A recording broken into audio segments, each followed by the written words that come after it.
তো চলে এলাম আমার সেই মালা বানানোর ভিডিও টিউটোরিয়াল নিয়ে। তো হ্যালো বন্ধুরা, তোমরা সবাই কেমন আছো? আশা করি খুব ভালো আছো। আর আমার বন্ধুরা ভালো থাকবে না তাই কখনো হয়? আমি তোমাদের ফ্রেন্ডস নীল রিঙ্কু। তোমরা তো আর আমার রাগ ভাঙানোর চেষ্টা করলে না, তাই ভাবলাম নিজের রাগ নিজেই ভাঙিয়ে নিই। আরে না না, আমার মধ্যে এইসব রাগটা কিছু নেই। আসলে এটা হচ্ছে আমার একটা বিলুপ্ত অংশ, যেটা আমার মধ্যে কোনো দিনই ছিল না। তো দেখলে তো আমি কিভাবে উলটাকে বেঁধে নিয়ে কেটে নিলাম, মাঝখান থেকে কেটে নিয়ে এরকম পম বানিয়ে নেবে।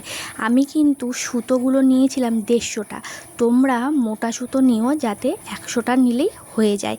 আর আমার উলের সুতোগুলো ছিল চিকন, তাই 150টা নিতে হয়েছে।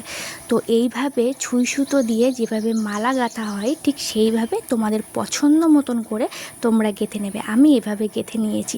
আচ্ছা বলো তো, এই মালাটা যে আমি গাঁথছি, এটা কী ফুলের মালার মতন দেখতে লাগছে? আচ্ছা নাও, আজকে এই কোশ্চেনটাই থাক যে এই মালাটা কোন ফুলের মালার মতন দেখতে লাগছে। যারা যারা সঠিক উত্তর দিতে পারবে তাদের নামগুলো আমি নেক্সট ভিডিওতে নেব। আর ভিডিওটা যদি ভালো লেগে থাকে তো লাইক, কমেন্ট ও ফলো করতে ভুলো না কিন্তু। Bye bye.